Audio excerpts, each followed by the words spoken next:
So today I'm going to be covering how to 1cc Ordyne, however you pronounce it, for the PC Engine. Now this is sort of a cube 'em up, if you will. Um, so the main thing is you've got kind of just this pea shooter, and that's mainly what you'll be using for the duration of the run. And there's the neat thing about this game is there's an item shop as well as a gambling system where you're kind of just gambling with this little robot. You'll see me do it once in this run, but I really don't advise doing it. And as for the power-ups you get, the main thing you want to keep note of is that they don't last very long, but some of them are highly effective against the bosses.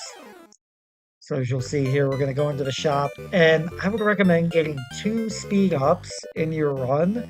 Any more in the ship kind of just moves too fast, in my opinion. But here we don't have enough money to buy anything. So we'll just be moving on ahead. And if you're playing in RetroArch, I do recommend setting your turbo to button 2. Otherwise, you'll be stuck button mashing, and that's not very fun. So a little bit about this game with this being a dull moment, just the stage 1. This was made by Namco, and you might hear a few sound effects from Xevious. The whole plot of the game, surprisingly enough, you're this 27-year-old brilliant scientist, according to the manual, and you're off to save your fiancé. It's a little bit better than just your ship shooting other ships, which is why I don't play too many shmups, to be honest with you. That formula just doesn't work for me. I need a little bit more going for it, and this fortunately did. I will say this, I did use save states in my very first attempt at this game. It took me about, I would say, 4 hours to get a 1cc on it, though, mainly because it was a very tricky section in Stage 7. Well, to be fair, the majority of Stage 7 is just hell, but anyways, here we're going to buy a speed up. There will be one more shop in Stage 1 in order to buy some items, which you definitely want to get them early on, as they do get super expensive later in the game. Although you'll normally have enough to buy what you need to power through. So here with this totally not Gradius-inspired boss, you mainly just want to take out turrets on the top and the bottom, and just be very careful that one in the middle likes to shoot. And quite frankly, it got me quite a few times when I was practicing this game. So really, you're definitely going to see me be especially careful with this game. You do get plenty of 1-ups through scoring, and then there's some hidden, which I'm going to show off in Stage 7, because those are definitely important. But it's, I believe it's like every 50,000 you get a 1-up, which is nice. So here I get the extend, I believe in Stage 3. So anyways, in this section, you mainly kind of just want to shoot these things that just fly straight down, and pick up the 500s, which give you 500 gems. Anywho, here's the gambling robot, and the whole thing with this is you wait 3 seconds and push the button. Here I kind of just wanted to show it off in case I didn't do it anywhere else in the run, but I do later on, I believe in Stage 5. The one thing you might notice about this game is that you can actually kind of scroll the screen up and down, and that's kind of a double-edged sword. I kind of just tend to stay in one spot because otherwise you might get sniped by something you didn't see coming. This section here in the arcade version of the game had some really nice rotation effects, and you can kind of see that they tried to do it here, and it kind of works. It reminds me actually of the rotation effects found in the Genesis port of Marvel Land, which was also by Namco, and is also probably about as equally obscure, to be completely honest with you. Also a great game, though, if you're more into platformers. Free-Sonic platformers on the Genesis, I'd probably consider it one of the better ones. I mean, it was made in 1990, so you really just had Alex Kidd and the Enchanted Castle at that point, Castle Illusion. And of course, Castle of Illusion is great. I have a soft spot for Enchanted Castle, admittedly, but yeah. So anyways, back to Ordyne. The other thing about this game is that it's kind of hard to tell when things in the background will hurt you. Like here, the fire will definitely do it. Um, but the next stage, there's water, and you have to kind of go into it, obviously, and it even affects your speed. And the store conveniently sells you something to fix that, which you're definitely going to want to buy because the stage 3 boss can be a major pain in the ass if you do not have the speedy boat or speedy jet, as the game likes to call it, which makes your speed the same as if you were in the air. Now here you can try and take out the yellow orbs, although it can be risky. Half the time you're better off dodging, or if you can get yourself positioned correctly, you can lob bombs down at them, which I don't think I've shown the bombs in this playthrough yet, but this kind of works like Dragon Spirit, where you can kind of just shoot and bomb at the same time. And it definitely is useful in a few spots, but in this stage, not so much. As you can see, the my ship thing, I don't know if that's some kind of translation error, but that's essentially a one-up. But of course, it costs a fuck ton of money, and considering you get extends, for the regular course of play, it's really not necessary to apply those. So here we have a flaming turtle, and the main thing you want to do is kind of just get right at the top or bottom of them and just keep firing at them. Now here, yeah, you can bomb them a little bit, but then you definitely want to get out of the way. And here's another nice thing about this boss. So you kind of just wait for him to drop down when he's small, and you get a nice 1,000 point bonus.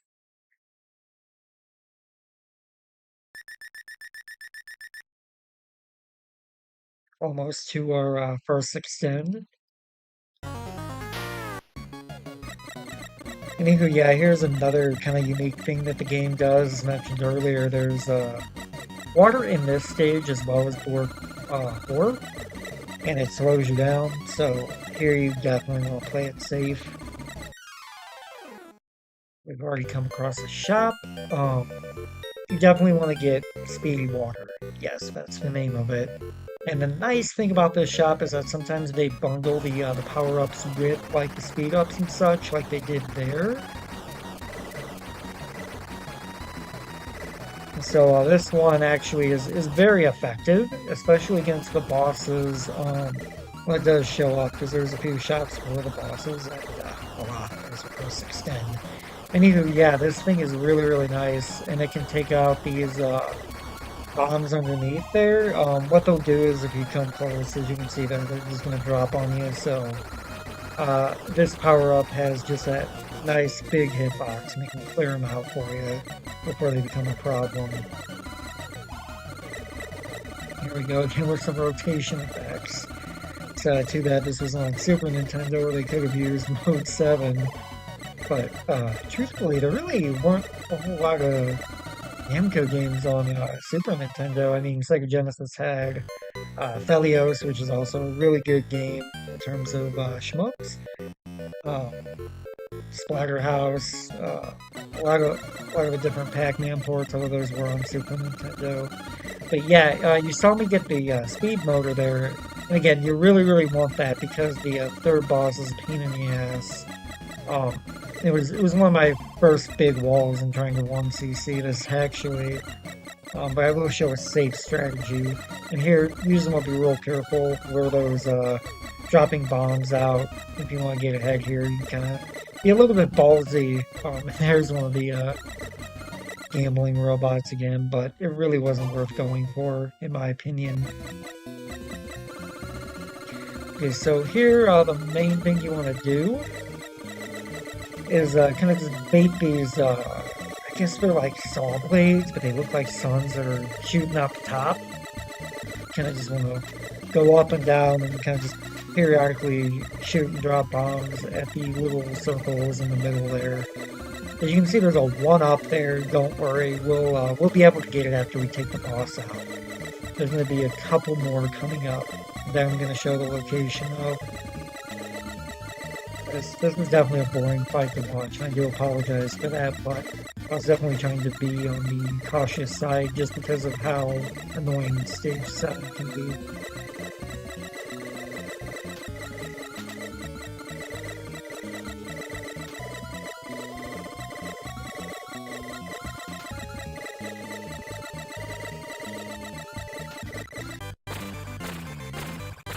Oh, it's going. You can kind of just sneak in and get that one up before the screen transitions.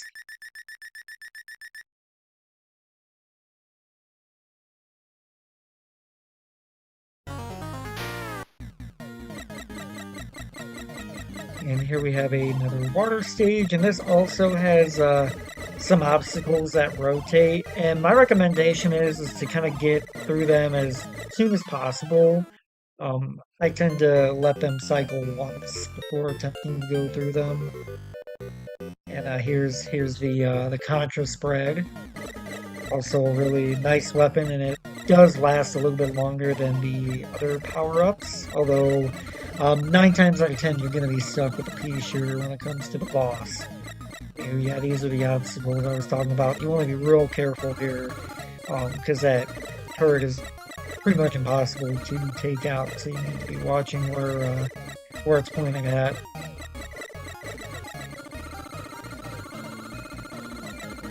Here's another one of the weird spinny thingies. Kind of looks like a fidget spinner. Now this thing, kind of risky to try and take it out, especially since to take out those little things you need to shoot them at point blank range, as they do take a considerable amount of hits. Kind of like that.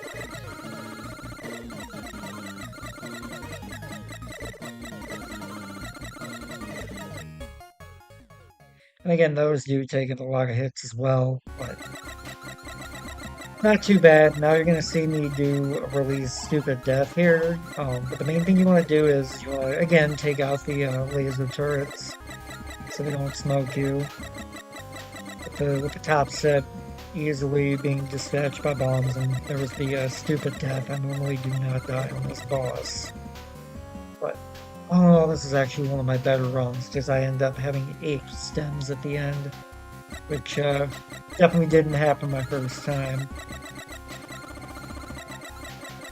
As you can see, you really just want to take out the core on the left. There's no way to shoot the one on the right, although I reckon you could theoretically do it if you had the twin burner, which fires a back shot. But as I said, yeah, you're really not going to have power-ups for most of these bosses due to the timer.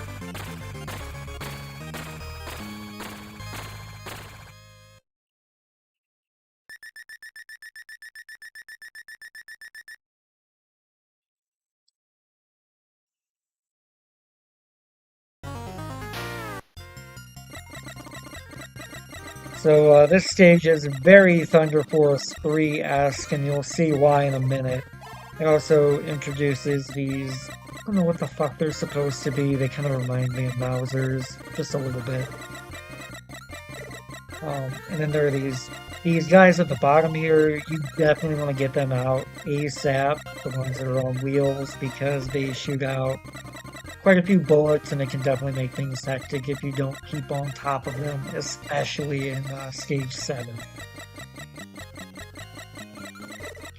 And you'll see there's a lot of gems and stuff up at the top there, but if you go up, it actually triggers an avalanche, and it's guaranteed death. I don't recommend it. And even if you are playing safe, you're still going to have enough money most of the time for the power-ups that you need. Even later on when they do get a little bit more expensive.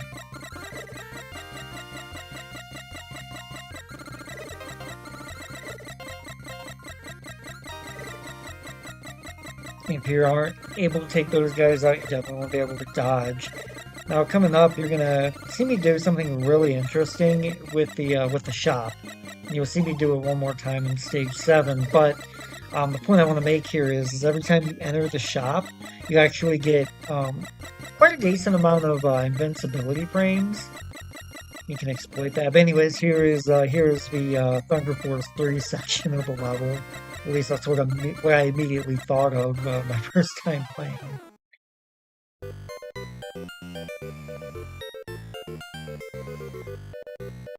And you'll see the stock bomber, that's actually a shield, but I don't go for it because you can kind of see I'm doing the iframe trick. But anyways, the stock bomber isn't that great.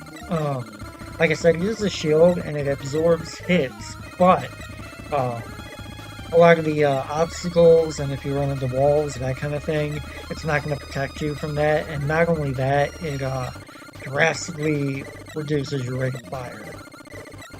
And here's actually a neat little scoring trick that I'm showing off here. You can actually just shoot those eggs coming out of the boss forever and ever and kind of just get your score up if you want to.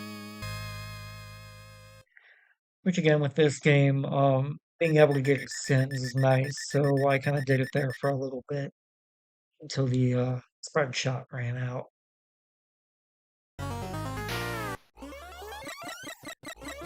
Moving on to stage 6, this isn't really so much of a stage as it is a sort of boss rush. We're gonna see that turtle again. We're gonna see different version of the boss from stage 3. For some reason, the boss from stage 5, and then a brand new boss. But fortunately, that brand new boss is absolutely cake with a method I'm going to show up here. And I don't think I've seen it in any other like long play videos or whatever. And I don't know if it's just they want to be a show up or nobody ever thought to do it, which would really shock me with what I'm about to show off. Nobody just simply thought to buy the item and just do what I did. Anyways, yeah, with this turtle, same strategy as build 1 in stage 2. You can kind of just hang underneath it and get another 1,000 points if you want.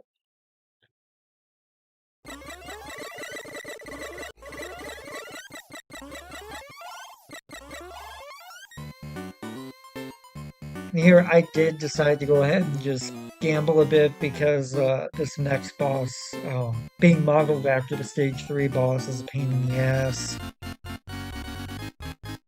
And fortunately here I got a homing shot, which is nice. 9 times out of 10 I end up dying on this next boss if I don't have anything.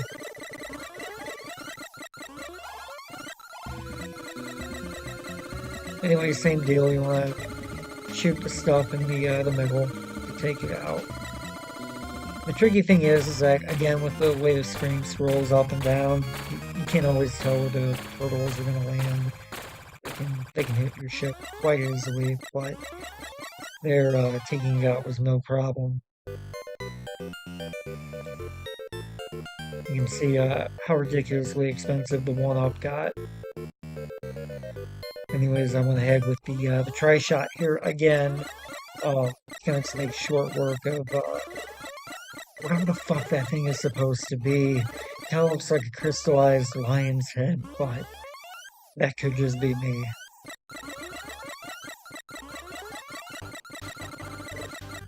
Really, like a crystallized panther's head. Yeah, I don't know. If anyone has a better idea in the comments, please let me know. And like the other one, it's gonna poop out a bunch of gems for you to collect, so go ahead and grab those, as you're definitely gonna need them in stage 7.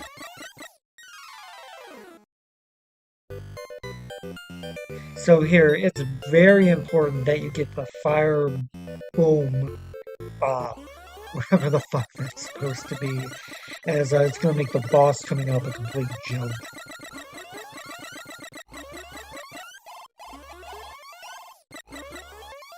You would think with it being stage 6, the second to last stage, it would be so challenging, but no. Here's what you do. And I even have one left over here. That doesn't always happen. Yeah, if you let that boss linger on, it definitely has some tricky attack patterns. So if you want an easy way to do it, a safe way to do it, voila. And here you're normally given enough round clear points to get 2 extends. But there will be 2 more coming up in this stage. Which you're definitely going to want because this is very, like, environment oriented, where it's very easy to be taken out by the environment. But here, there's one stashed away right up in the upper left-hand corner there. Although that kind of can screw you up, uh, mainly because you want to get through the this part right here and get through the gaps as quickly as possible. Because with these pistons, not only does the top part hurt you, but the holes will as well. Yeah, here you can see me being really ballsy. And that's the one thing that always tends to happen to me. I always back up into those fucking things. Because I have the two speed ups. Although, that's the double-edged sword of having speed up in this game. It does make the other six stages really easy, but you'll have to do a lot of tapping here with two, and you definitely don't want any more than that, in my opinion. There's going to be a guy, you couldn't really well see him, but it's one of those things that shoots out a bunch of bullets. But here again, I was kind of just waiting for the right moment because I really wanted the iframes.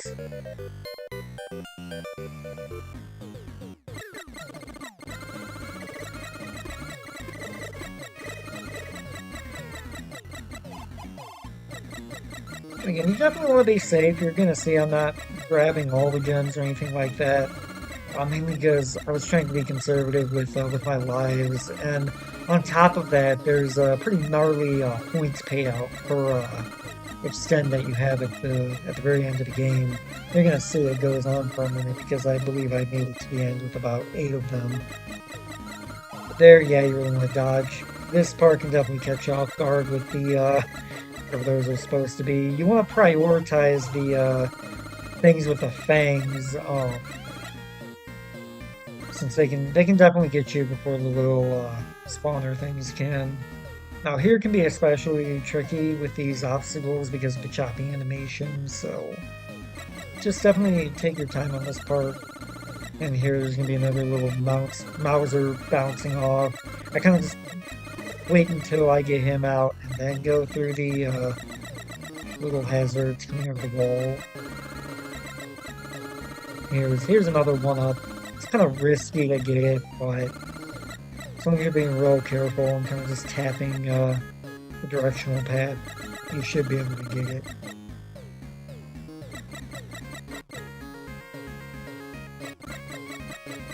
Now this next part, I personally feel like it's total bullshit. I've never been able to get through here without taking a hit, as you'll see there, and I believe that was my third death in this run, which for me wasn't too bad. Now, with these things, obviously, you're not going to be able to take them out, so just hang out with them, try and get them to change direction if you can, and then it's on to the final boss, who surprisingly isn't all that difficult.